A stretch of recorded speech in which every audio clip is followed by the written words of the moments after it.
How would you like a 15% discount to my daily email, the stack of stuff, the show notes, discounts to the conference, all of that? All you need to do is text the word show to 33777. You'll get the annual subscription with a 15% discount to my daily email. You'll get the stack of stuff, the links to the show notes, discounts to the conference, and so much more. All you have to do is text the word show, SHOW, to 33777. Text show to 33777.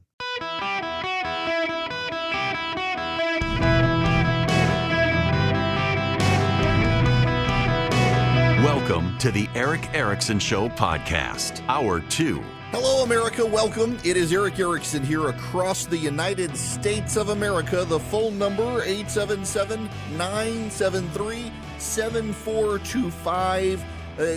I need to ask you, I need y'all to just humor me for a minute. If you're not in the Southeast, my apologies to those of you in Missouri, Connecticut, and the Dakotas and elsewhere, but the massive storm system everybody's been experiencing is blowing through the Southeast right now. And those of you who are listening over in Alabama, the squall line's blowing through Birmingham right now. You got severe thunderstorms there. Those of you listening on WORD in Greenville, South Carolina, it's about to hit you the outer edges of this first wave. There are two waves, though. Second wave, quite bad. We were expecting my kids to be out of school today or to have school shut down, but the storm system moved in slower, and it's coming in two waves. And the worst wave is upon us, or the first wave, not the worst wave. The worst wave is second. The first wave is upon us here in Georgia. It's blowing through Atlanta right now. A lot of rain. Another big band headed into Athens. It's all blowing up towards Greenville, South Carolina, Southern Pines, North Carolina. Those of you up in Connecticut, you're going to get hit by this. The second wave will hit after 3 p.m. here on the East Coast. It's going through Alabama right now, and it's bad. There are tornadoes, severe thunderstorm warnings, and the like, and it's headed this way. So when you get home this afternoon, hunker down if you can. Try to leave the office a little early if possible in the Southeast, because this stuff is going to be bad. And then the temperatures for all of us, wherever you're listening, are going to drop significantly, particularly if you are east of the Mississippi. Really, if you're east of the Rockies, the temperature is going to collapse on you in the next week. It's just going to be miserable. So stay safe out there. That leads me to Iowa. But before I get to what's happening in Iowa, I actually want to take Dave's phone call. And I want to start off with Dave here. Dave, welcome to the Eric Erickson Show. How are you? I'm just doing fantastic and showing steady improvement, Eric. Great. What's going on? Well, I wanted to hear you readdress a situation that you discussed once before and had I think, a very low opinion of possibility, but looking as though everything against Trump is starting to disintegrate. The only thing left remaining, I think, of any viability is the document case. But, look at the Georgia case and the New York case. Those are coming apart at the seams. There's a real possibility that Donald Trump could wind up being the Republican nominee. On the Republican side, the Biden administration is in the process of a major crash and burn. I don't see it getting any better. Bless his heart, Joe Biden can't find his way off the stage. I don't see how, a lot of the leading Democrats believe he's not going to make it. So now we got to figure out who we're going to run on the Democrat side. Now, the possibility of a surrogate president was expressed by you of low opinion.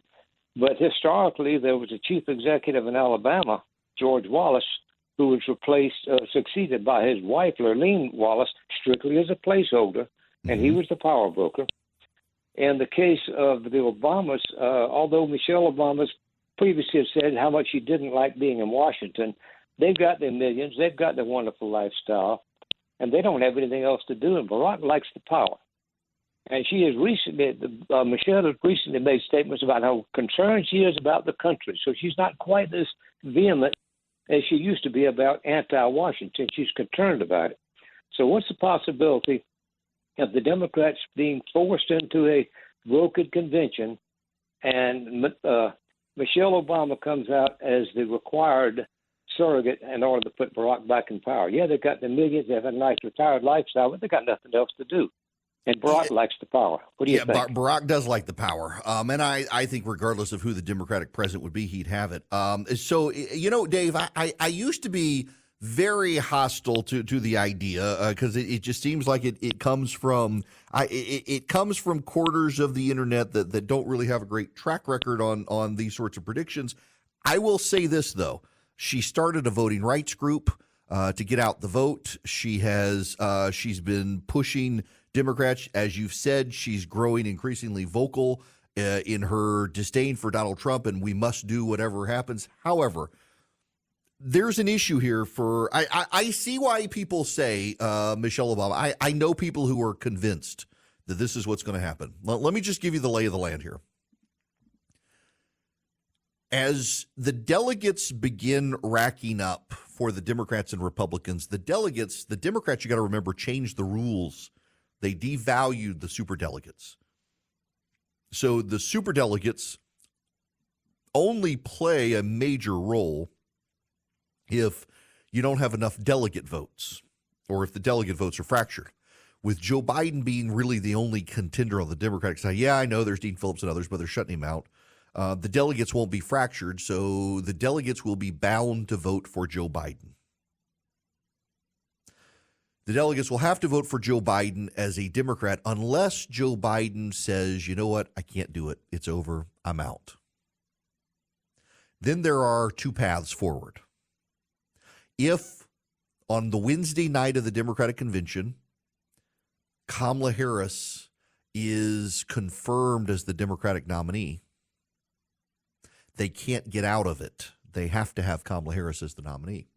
If Joe Biden walks away before the convention, like the day before the convention, Joe Biden walks away, Kamala Harris isn't on the ballot. Nobody's voting for her. She can't be the vice presidential nominee without a presidential nominee.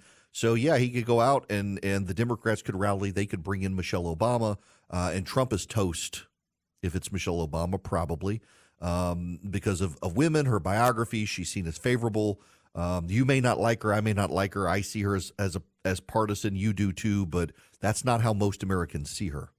And will Trump have time between the time she's the nominee and the end of the election when everyone's oohing and ahhing over the great surprise to be able to define her as that? I don't know. I don't think so.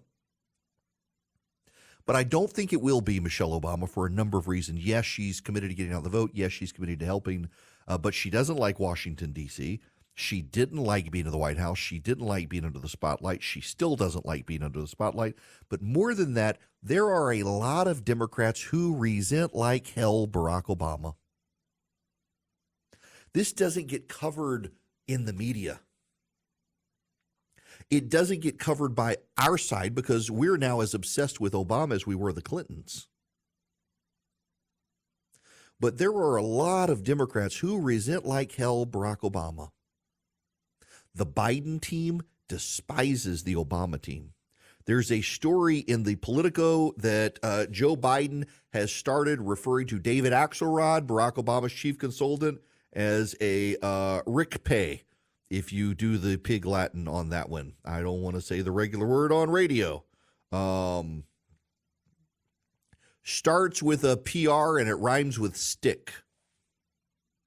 He's been referring to David Axelrod as that, as Axelrod has been criticizing the Biden campaign team. The Biden people do not like the Obama people. And there are a great many Democrats now who blame Barack Obama for Donald Trump and say he didn't do enough to realign the country. He didn't fight hard enough. And I don't think they want Michelle Obama. So you got to get through these delegates. And why would they pick Michelle Obama when the Democrats, as much as, if not more so than the Republicans, have this pool of people who have been waiting very patiently because Joe Biden said he was going to be one-term president and then decided to run again. So you've got Gretchen Whitmer. And again, keep in mind, your reaction is, well, she sucks. Yeah, I agree. But how does the rest of the nation see her? We can't substitute our disdain for how other people see her. So you've got Gretchen Whitmer. You've got Gavin Newsom, who even the Democratic strategists I talk to say he's too progressive. He can't be the nominee, and nobody wants to tell him. But you've got Whitmer. You've got Jared Polis in Colorado, who's a progressive but pretends to be a moderate. You've got members of Congress. You've got, what's his name in Kentucky now? It's a Republican state. They reelected Andy Beshear as governor again, overwhelmingly in a year that was favorable for Republicans. Beshear got reelected. He's the Democratic darling right now. Beshear has a greater chance of being the nominee than Gavin Newsom. If Biden steps aside, I would tell you it's probably going to be Beshear, Kamala Harris. There are so many elected Democrats who have been waiting their turn. If you got Michelle Obama, they would have to wait for 8 years probably. They don't want to wait. They don't want to wait. So that's why I have a hard time believing it would be Michelle Obama. There's the resentment of Barack Obama among Democratic politicos that y'all don't see because the media doesn't want to cover it. There's the great disdain and resentment of the Biden side of the Democratic Party to Obama that does get covered, and they're the ones controlling the convention and Joe Biden's exit strategy. And then there are all of the politicos on the Democratic Party side who think it's their turn, and they would resent like hell Michelle Obama coming in. And they don't want to rally. I mean, you have to understand, for those of us in Georgia, we can relate to this on the Stacey Abrams situation. Now, for those of you nationally, Stacey Abrams ran in 2018. She was the media darling. There was a lot of white guilt among reporters who poured so much more coverage into Beto O'Rourke. And Stacey Abrams did better than Beto O'Rourke, and she lost. And a lot of these white liberal reporters thought, oh, maybe if we had covered her better and more, she would have won. So they did in 2022. She's the darling of the Democrats. She gets on Star Trek. She gets on the cover of Vogue and Vanity Fair, and she loses. And what she did is she aligned the entire state party. She was literally telling people, you're not allowed to run for this position. You have to run for this position. No, you run here, and this is going to be our slate, and I'm going to get us elected. I'm going to carry us across. And not only did she not carry him across, she gave up weeks before the election and cost the Democrats everything. It's one of the stories that those of you not outside of Georgia appreciate enough. Stacey Abrams realized several weeks before the election she was toast and gave up, disappeared, and left all these Democrats hanging. Her whole operation has collapsed now. She just lost a big court case in Georgia. They're being investigated. I mean, the whole thing collapsed. She is persona non grata now, and that's very much like the Barack Obama situation. He was very successful. The Democrats were not. Barack Obama, as much as he was successful for himself, look what happened to the Democratic Party. They got wiped out nationally, and Donald Trump became president, and Democrats will not forgive him for that. He's the most successful Democrat they've had since Bill Clinton. But look how they turned on Bill Clinton. They're not going to give Michelle Obama a pass because of her husband. There are too many other Democrats waiting in the wings, and you've got Andy Beshear now in Kentucky as their latest media darling, a supposed moderate Democrat. He's actually very liberal, from a Republican state who beat the Republicans in an off year election in 2023. He's the guy they're starting to look at for the future. He's young. He's got legs. He wins in Republican states. He speaks the language of moderation. He connects to blue-collar voters. That's their guy all of a sudden. So you'd probably put him in with Kamala Harris. Kamala Harris, there's no love lost for Kamala Harris. They won't ditch her because of the wokes and the intersectionalists, but they're not going to advance her. They know she would be even a bigger disaster than Joe Biden. So that's why my informed opinion on why it's not going to be Michelle Obama is all of these issues. I will say this, however. If they did decide to go with her, she would be tough to beat because she's not defined by her husband's politics. Even with a lot of conservative women, she is a woman. That helps her.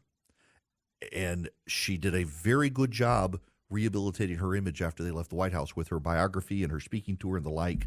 She'd be a formidable opponent. She would. Don't discount that she would be. I do want to say this. I do believe Republicans could be walking into a trap with Donald Trump, very much so. You nominate Donald Trump, the Democratic convention is a month after the Republican convention. That gives Joe Biden a month to run the tables, do the deep dive polling, decide he can't win, and bow out. And Republicans will be stuck with Donald Trump while Democrats get to change faces. And if you don't think that can happen, the Democrats have done this in multiple state races around the country in just the past decade. New Jersey, Connecticut, and elsewhere, the Democrats, they ditch their front runner and they replace him at the last minute, and there's nothing you can do about it because it's perfectly legal, and you'll be stuck with Donald Trump unless he wants to get out. And you know and I know Trump won't get out. And so we'll go up against someone other than Joe Biden. whether it all happens or not. If I had to, if you put a gun to my head and said, you must pick, Joe Biden's not going to bow out. His wife thinks he can do it. He thinks he can do it. And his ego is too freaking big for him to do it. He would rather go down. And you know what's going to happen if Joe Biden loses? The Democrats in 2024 will do exactly what the Republicans did in 2020. They'll claim it was stolen, and they will riot in the streets. Greetings. Welcome. It is Eric Erickson here. Those of you on the phones, be patient. It's an open line Friday, 877-973-7425 if you want to be on the program. But just bear with me. This is a short segment, and I do want to get into what's going on the ground in Iowa. It's kind of a big deal, but I want to play you this audio. This is Jim Clyburn, the congressman from South Carolina, who's one of Joe Biden's most notable supporters. He's actually the guy who Joe Biden credits with winning. He ran a South Carolina campaign, helped him rebound in South Carolina, galvanized the black vote to him. Listen to Jim Clyburn. This guy that's leading on the other side, that's the guy that told us who and what he was with the Central Park Five. And we're going to remind them of that. And we got to remind them this is the guy that did everything he could to discredit the first African-American president of these United States. This is the guy that looked in the camera and referred to an African-American woman as a dog. This kind of disdain and disrespect, we're going to remind them day in and day out of who this guy is and what he is, and we should not do anything to allow him to ever get anywhere near the White House again. You know, that when the economy sucks and people feel left behind and their cities are crime-ridden, that really doesn't help. And this is one of the big divides between progressives and the black community. The black community is more progressive in a lot of ways than the white community on many things. But when it comes to safety in the community, moms and dads in the black community are as conservative as anybody else. They don't want gang-infested streets, and they feel given up upon by local officials.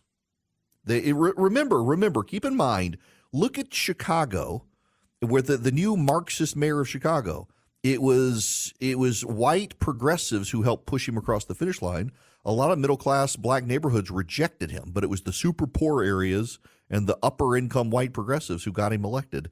There's a huge disconnect there that the Democrats just don't want to pay attention to. One of the groups that is Americans for Prosperity. They're kind of exploiting that issue, luring non-white voters to the conservative cause for free markets and free people. They're taking tough on crime stances. They're taking stances for reform of entitlements, for school choice. They're particularly targeting black families on school choice, that it's good for them. They should support it, explaining why. They're going into communities. They're putting real points on the board. They're a do tank, not a think tank. They actually go do the business of the conservative movement instead of just trading white papers in Washington. Americansforprosperity.org/Eric is where you can go sign up with them. You can be one of their activists. They've got over 4 million people. They train you. They give you the up-to-date information and the arguments on how to make the best case for limited governments, for reform of entitlements, for school choice, for deregulation, for small businesses. They make you really effective, and they give you the inside information to improve your advocacy for conservatism. Americansforprosperity.org/ERICK. Go sign up with them today and be more effective as a conservative. Hello, welcome. It is Eric Erickson here. Open line Friday for you, 877-973-7425. Should you wish to be on the program, let's go take some phone calls. Artemis, you're going to be up next. I love your name. Welcome. Hey, how you doing? Good. How are you? I'm doing well. I listened to the previous segment of your show about immigrants being hardworking at food industry and yada, yada, yada. So one way or another, the way I look at it, all they get right now is free shelters in New York City, free education for their kids. And it doesn't look like anybody's trying to work. So I think if they don't want to assimilate, if they don't want to come in on plane with the visa, they just shouldn't be coming here. And it's just my take. Look, I agree with you completely. They shouldn't be coming here. And to your larger point, there should be an assimilation process. I mean, we're seeing what happens in Europe. with immigrants there who, particularly in the Islamic community, who haven't integrated into France and Germany. There have been massive Islamic riots in Berlin and Munich and elsewhere, essentially claiming that as their numbers rise, they want to impose Sharia in parts of Germany. And it's not getting a lot of coverage outside of Telegram channels on the internet where Germans are posting this stuff. The German government doesn't want people to talk about it. We're seeing it in Stockholm. We're seeing it in parts of France and Belgium where they're not integrating into communities. They're not assimilating. They're not adopting. That doesn't mean they have to give up their religion any more than you and I have to give up our religion. But they're not embracing the Western ideals and values. And if you're coming to our country, I firmly believe you should have to speak English or learn English, and you should want to be an American first. You should want to be an American. My grandfather immigrated to this country, had to learn to speak English, and did that. Never wanted to go back to Sweden. I think went back maybe one time, and he was an American. He was Swedish, but he was an American. My dad's Swedish. His mom and dad are from Sweden. But my dad, I don't think my dad's been to Sweden. He's from Miami, Florida, Swede from Coral Gables. And met my mom in college at Mississippi College, moved to Louisiana. But, I mean, my dad's family's Swedish. When he grew up, he spoke Swedish at home, but they all spoke English as well. And they assimilated my grandfather and grandmother into this country. If you come to this country as an immigrant, you should want to be an American, not just come here for money. You should want to be part of the American dream. And to be part of the American dream, you need to embrace what it means to be an American. That's just the God's honest truth. Whether it offends you or not, that's the reality. If you're coming to this country, if you're immigrating to this country, become an American. Don't become a Mexican American. Don't become a Honduran American. Don't become a Swedish American. Don't become a Saudi American. You become an American. No hyphenation. You become an American. And if you're not willing to do that, don't come here or go home. Wherever home may be, go home. You've got to embrace what it means to be an American. And you make us better off when you assimilate. The taco is as American as the hamburger, which itself is from Germany. I don't want to cancel myself by saying this, but so when I was little, I was a very picky eater. Now, as an aside, I am not a fancy eater. I'm not a foodie. I have friends who are foodies. I go to restaurant. I had to go eat at a restaurant a couple weeks ago, and there was nothing on the menu I wanted to eat. It's a very nice, famous restaurant. And some folks took me to this restaurant because they thought, I see all of his pictures on Instagram when he's cooking and stuff. He's a foodie. Let's take him here. This place is world renowned.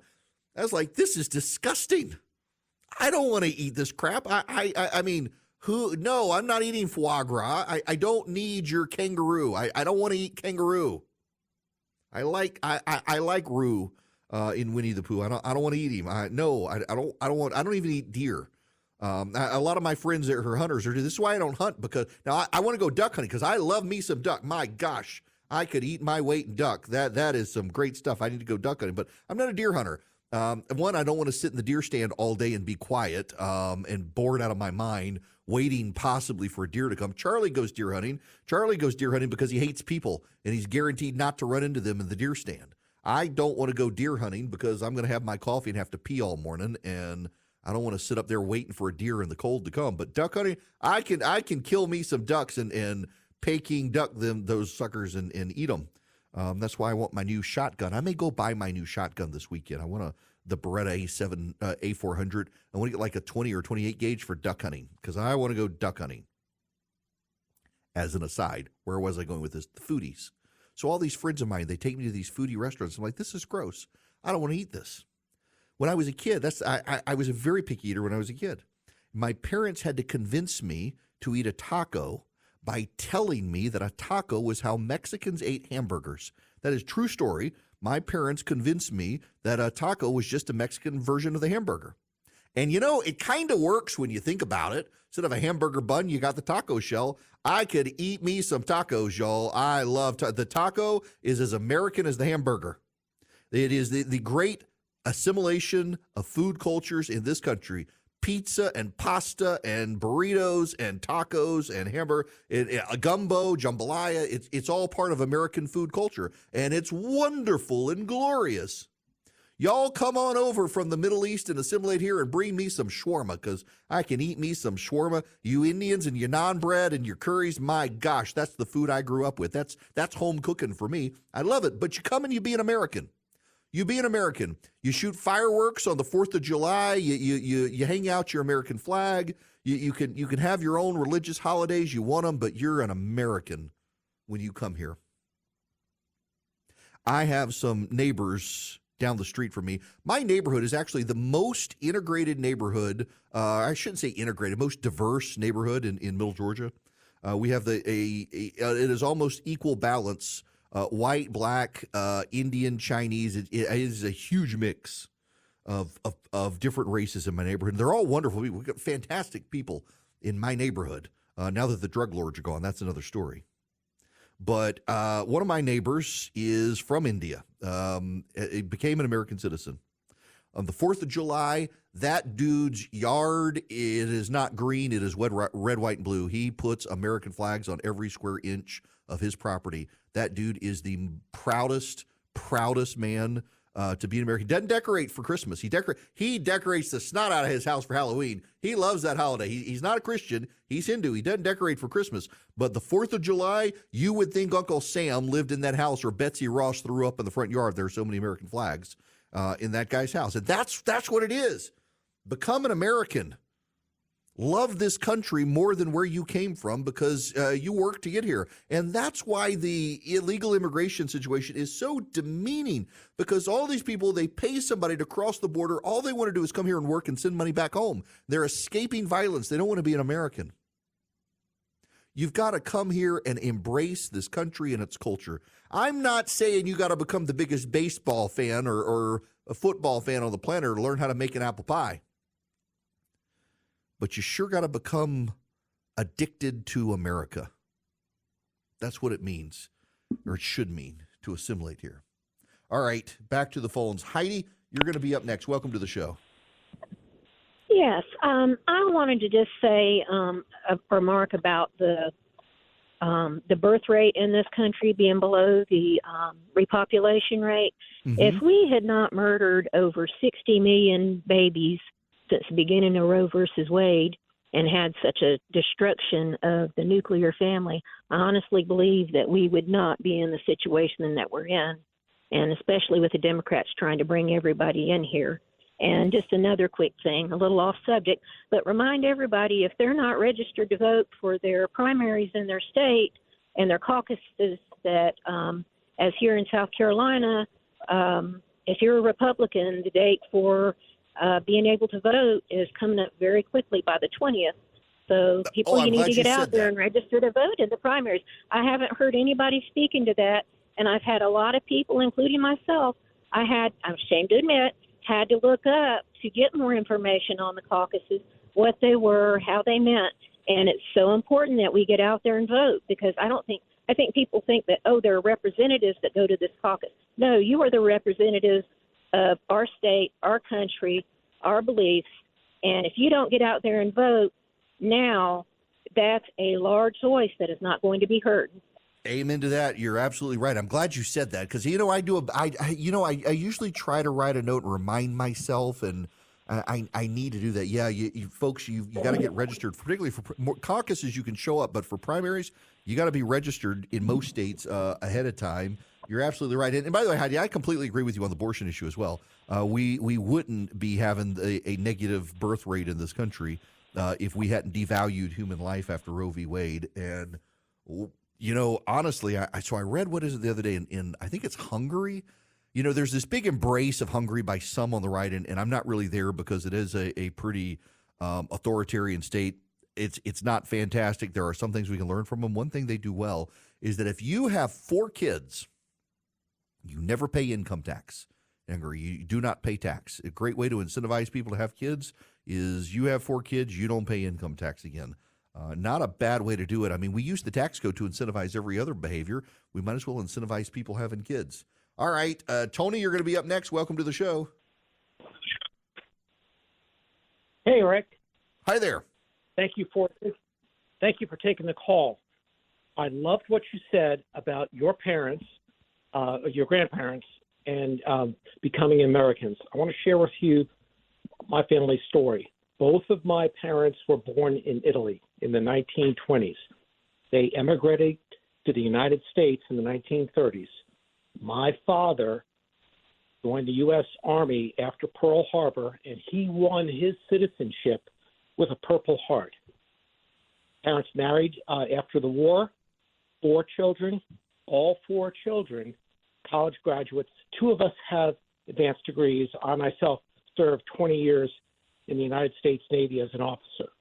I want to thank you for the opportunity of sharing that, and I love what you do, and I love what you say. Thank you. Thank you very much. Hey, Tony, let me ask you a question. I see your area code on your phone number. Where are you calling from?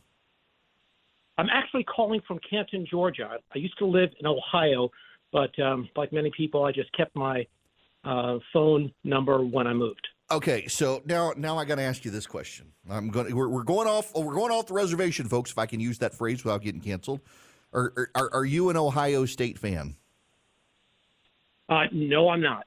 Okay, all right. Well, never mind then, because I just noticed. So my old boss, the pig farmer at WSB, was from Ohio as well, and you get all these Ohio State fans in Georgia. My kids go to a small Christian school in middle Georgia, and the amount of Ohio State fans of people who immigrated from Ohio down to Georgia, it flabbergasted me. The other reason I was asking is I have this massive online listenership in Ohio, and I cannot figure out why. Like, outside of Atlanta, Georgia, Columbus, and Cincinnati, Ohio, more people listen to me online than probably listen to the local radio stations there, and I just can't figure it out. So I saw your area code. It's like, oh, are you one of these people who's calling? But nope, you're one of the transplants. We're happy to have you, even though you contribute to our traffic. I'm a darn Yankee. I came south and stayed. Well, God bless you for coming, Tony. It's great talking to you. Thanks very much for answering my random question. Y'all, I don't know what it is. I look at my online listenership, and the amount of people in Cincinnati and Columbus, Ohio, who listen, in Phoenix, Arizona too, although we're now on the radio in Phoenix and the listenership online has gone down. It's moved to the radio station. I don't know what it is, but my goodness, I'm glad to have you guys. Sometimes I got to remind myself the online audience for this program just is incredible. All right. Swiss America wants to help you protect your assets, and you probably want to give them a phone call because we're having more bank credit. These stories that are coming out about banks that moved into bonds to try to get better interest rates, but now that interest rates have gone up, their bond values have collapsed, and they're struggling with money, and we're on the verge of another financial crisis in this country that's going underground. The media is not paying attention to it. Swiss America is. You can get their report, The Secret War on Cash. All you have to do is call or text Eric Erickson, my name, to 800-289-2646. You mentioned my name, Eric Erickson. Call or text 800-289-2646.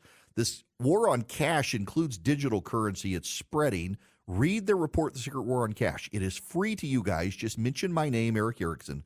You call or text 800-289-2646. That's 800-289-2646, or go to SwissAmerica.com/Eric, SwissAmerica.com/ERICK, or 800-289-2646. Message and data rates may apply. Welcome. It is Eric Erickson here. The phone number, 877-973-7425. Let's see. I think I can squeeze one more call in. Tyler, welcome. How are you? Hey, Eric. How you doing? Good. What's going on? So I wanted to ask, with all this stuff that Fonny is allegedly doing, if that gets the Trump RICO case dismissed, what happens to all the people that took the plea deals? They're toast. I mean, yeah, they've already pled. Those aren't going to be undone, unwound. Yeah, that's why. Sucks for them. Yeah, it does. It does. Maybe some of them are probably kicking themselves right now. I don't know that it's going to get tossed, but I got to tell you the fact that the New York Times is now covering the story not as Republicans pounce, but as it's legit. That should be the big red flag there. That there's a real problem with this case, and in theory, what will happen is if she's tossed over this, it goes to a prosecuting attorney's counsel. And they then find another DA to pursue the case. It doesn't go to the Attorney General of Georgia anymore. They changed the law on this a while back. So it goes to a prosecuting attorney's counsel.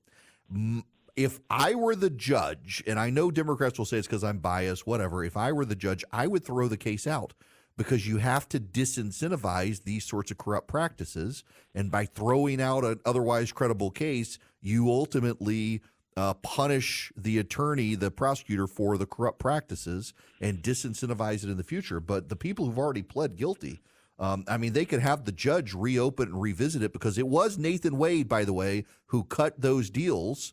And they could say they would have never made the deals had they known and maybe gotten out of it. But they're going to have the money and hire lawyers, and there's no sure thing there. But they probably should have waited. Great question there, Tyler. Yeah. There's a way for them to try to get it undone. They can claim prosecutor withheld knowledge. They didn't know, ask the judge. But in a lot of cases, you pled guilty. So they're going to bind you to the guilt, whether you like it or not. They should have waited. They should have waited. Yeah, Nathan Wade is the one who negotiated those. That's just remarkable.